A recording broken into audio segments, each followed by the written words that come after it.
Kashiwa, stop, stop, stop, stop. I feel like by the next time you watch this, you're totally gonna have forgotten that song. Some random Meg Thee Stallion song that came out with this Japanese artist, which super funnily enough, you had heard when you listened to Ichima Underwater Squad in like high school. Same artist, just 8 years later. So yeah, I keep forgetting that video journals during car rides is the perfect time to do a video journal. So tomorrow I'm going to be driving to Utah to see Umar. That's a 12-hour drive. So I may have to throw down an hour and a half video journal, which I think would be cool. Watashi wa stop. So I need to sleep probably around 10. I need to pack up. So I'm going to go home, pack up, eat, get ready, sleep by 10:30, wake up tomorrow at 6, be ready to bounce. I mean, if I wake up at 6, I'll be ready to bounce by 7, which is not great. So, yeah, I mean, I hung out here a little too long. So, yeah, I saw Neha today from high school. Let's just talk. I'm just going to be open. Let me just vulnerably be open. Why always hide stuff? Okay, I will be honest, because this is also posting 2 years from now, so who knows where I'll be in the world then, if I'll be alive. But I had a huge crush on her growing up, not in the sense of like, it was a very wholesome crush. I feel like high school crushes are very wholesome because you see them every day, and you spend so much time with them, but you're not really like doing anything, like you just like them, you just like being around them, and you feel good to be around them, and you just be around them every day. So I had a big crush on her, and there's something about her energy that makes me feel very safe. And yeah, so I wanted to see her, so I met up with her. We went to Elizabeth Lake, we painted. It was really fun hangout. And it's funny because I've had this happen a few times, right, where I had these like beautiful hangouts, but and this has happened so many times in my life where like it'll be an awesome hangout. I mean, it's still an awesome hangout, but at some point they're like, I have a boyfriend. It takes me like 10 minutes, 20 minutes to like shift kind of intentions, and in those 20 minutes I'm just like, okay, let me process this, let me change intention. Then once the intention changed, then I have a great time again. We played soccer. I just had a really fun time. I think the same reason when I listen to a song and I like it, I want to write it down, is the same reason that when I meet a girl and I like her, I want to wife her down, right? It's the same thing. It's like, what is so terrible about hearing a song you like, being appreciative of the fact that you got to hear it, and that you got to experience the song, and then it's done? What is so terrible about that? Why does something you enjoy have to be enjoyed again and again and again and again and again?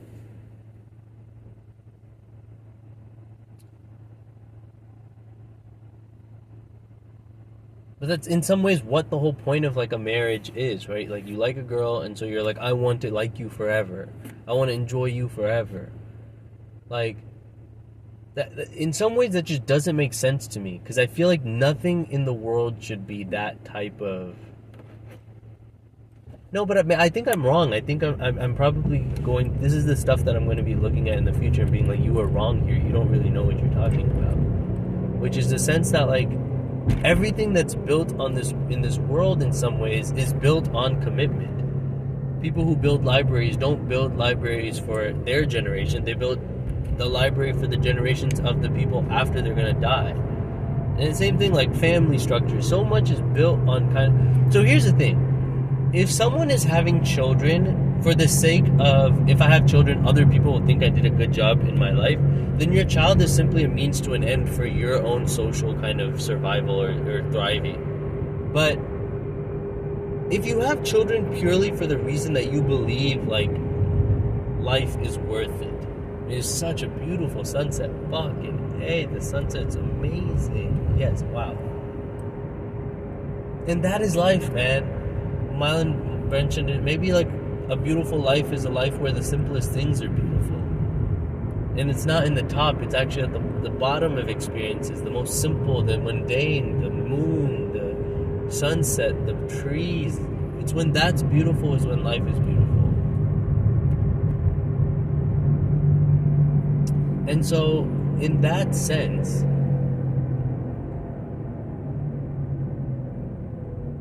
I had a lovely time today. And the sunset's gorgeous. Sunrise, beautiful.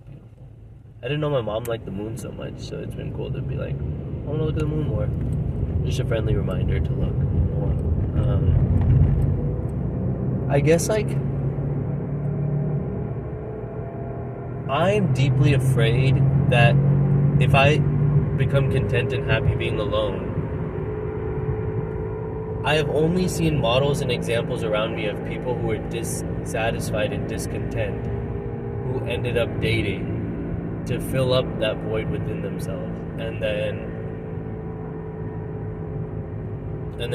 like that's how they got in a relationship. But it's very rare for me to find. So to me, I'm like, okay, the only way I'm going to ever be in a relationship is if I keep that discontent within me. Of like, you're not in a relationship, you're not good enough, you're not deserving of love. Which I no longer feel any of those.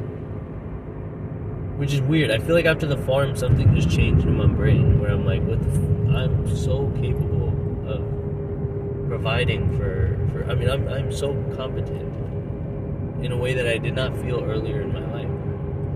So I just want to say that, like, look, like, I don't know how to approach these type of hangouts anymore. Because there's a part of, is there a part of me that wished she was single? 100%. Like, before I got there. Is there a part of me that's sad that she's not? No. She showed me the guy, she talked about the guy. He seemed actually like such a dope human. Like, he seems so cool. And, like, that is beautiful. I mean, honestly, like, there are a few people that I meet where I'm like, damn, your partner seems so awesome. And the way she talked about him, and it just felt like admiration and respect. It wasn't just like, he's the best in the world. Like, I mean, no one's like that. But it genuinely seemed like there was a high level of admiration for the person. Which is beautiful, right? I mean, and I think sometimes you hear stuff like that and you're like, what y'all have is beautiful. I don't even feel like, oh, I wish it was me. Like, I don't even feel that for a second. This happened with Caroline. This happened with Art. I mean, geez, I can't tell you how many girls that I'm just like, I really like you. But, you know, they happen to be in a relationship. But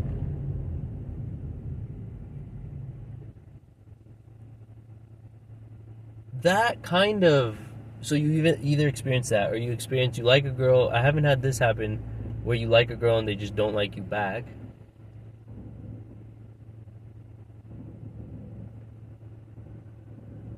So my question is, how the fuck do people get in the relationship to begin with? Like, I don't even understand what that process looks like. Like, do you expect it going in? Do you go, I'm looking for a relationship, and then you find a relationship? But the question is, why the fuck? Like, okay, I was playing Life yesterday with Sanvi and Shruti and everyone. It was such a fun time. Such a fun hangout. We had a great time. But the question is,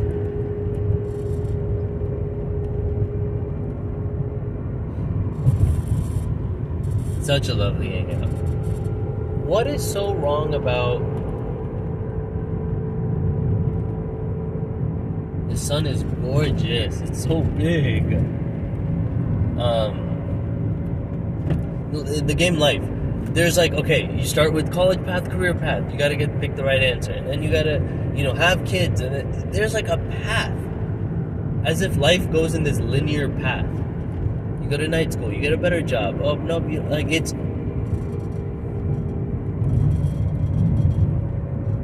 And then as a kid, you're like so excited. You're like, I had babies. Like, I like a family. I had this and that. I got married. Like, you don't even have an option to not get married in the game. I think you stop and then you get married. Like, it's a stop. It's not even like you can't even skip marriage. You can skip having kids, but you can't skip getting married. What an interesting kind of proposition that they're throwing at you, right? As if there's like one way to lead life and life must be led in this one way. But in saying that and feeling that, what naturally will come is an isolation that you will feel from others who don't do that. Who are like, there is one game of life and there is one way. You get married, you have kids, you buy your house, and you raise them well. And then they do the same. Where I'm afraid the fear that is constantly put into your brain is that you're going to regret your whole life if you don't do that. Your life is going to be miserable. Do I think that's the case? Honestly, strongly, no. But do I feel like that will be the case? Right, but here's the thing. Here's the kicker. Is that it is going to be like that if, and only if, you're around people who enforce those rules. Right? Like, college is the only way to get a great job. Yes, if you're in a system that encourages that you need a college degree to get a job. Or like they say that about the SAT score. Yeah, like SAT score impacts your outcome in life. Yeah, because there's a middle thing that ensures that SAT actually matters in the decision that you get to college, which then it determines. Because then there's another sheepskin effect of, right, like, it's one of these things where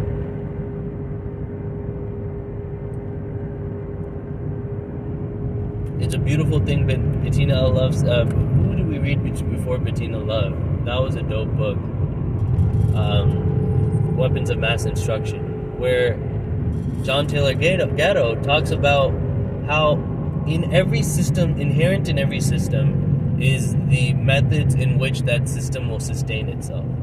So if you have a bunch of people who are pushing forward the system that you must get married, within that system is going to be pressures and these other things that will put kind of pain on you if you don't do those things. Why? Because if that kind of process doesn't continue, the people who did that out of desire of like satisfying a certain social structure are now going to be left with, okay, well then what gives my life meaning?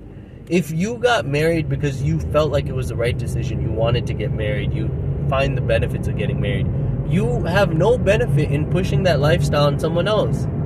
Because you realize there's a lot of good reasons to not.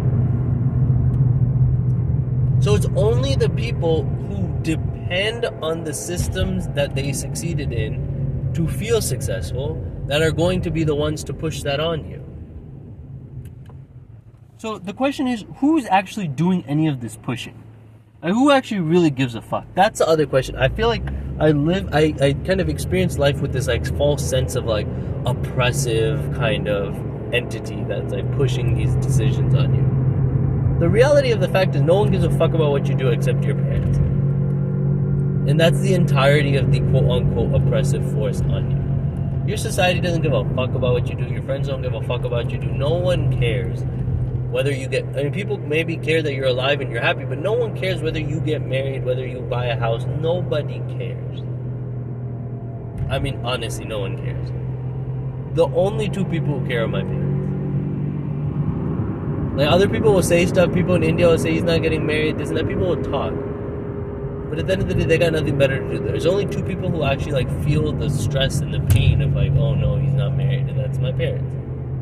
And so there's not this, like, cabal of people who are trying to, like, oppress me.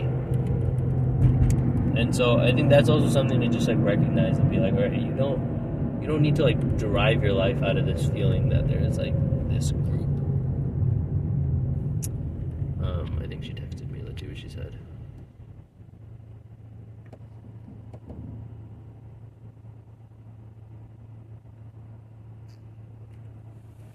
She just said she had a great time today. Of course. I mean, it was such a lovely time.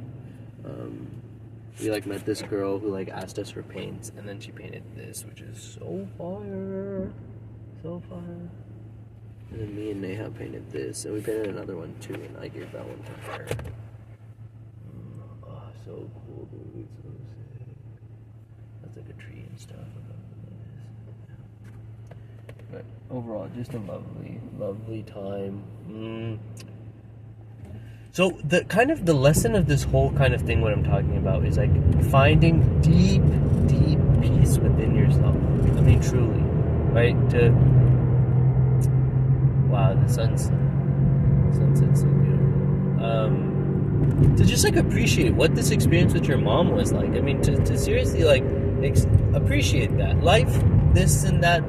The 10 days you spent with your mom was fucking special and like amazing, right? I mean, truly amazing.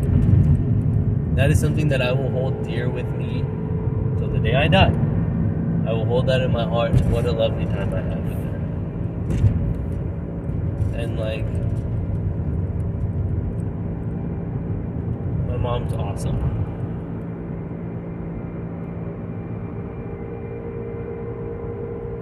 And so yeah, I'm leaving tomorrow back into the world.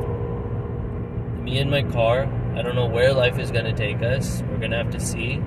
I think I'll be driving straight to Umer's house. Tomorrow's the 14th.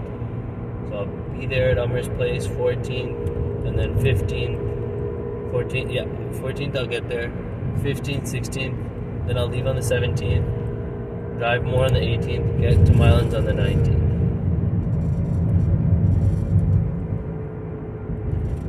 And I'm in Kansas, brother.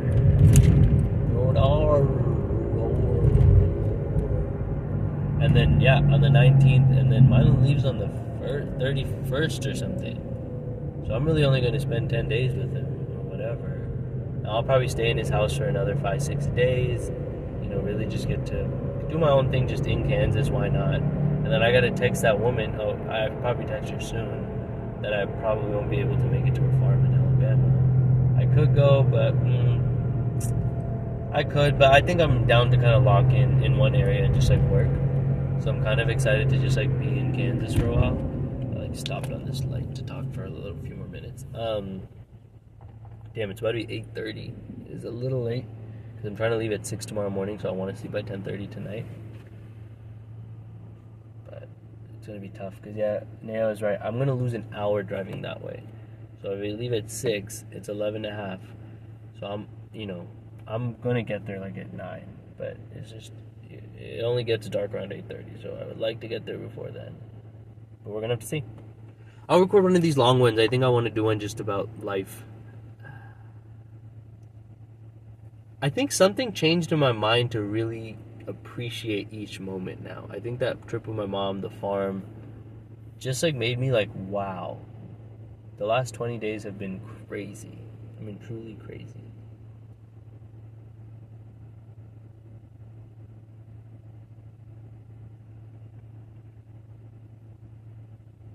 Deep sense of appreciation, I feel.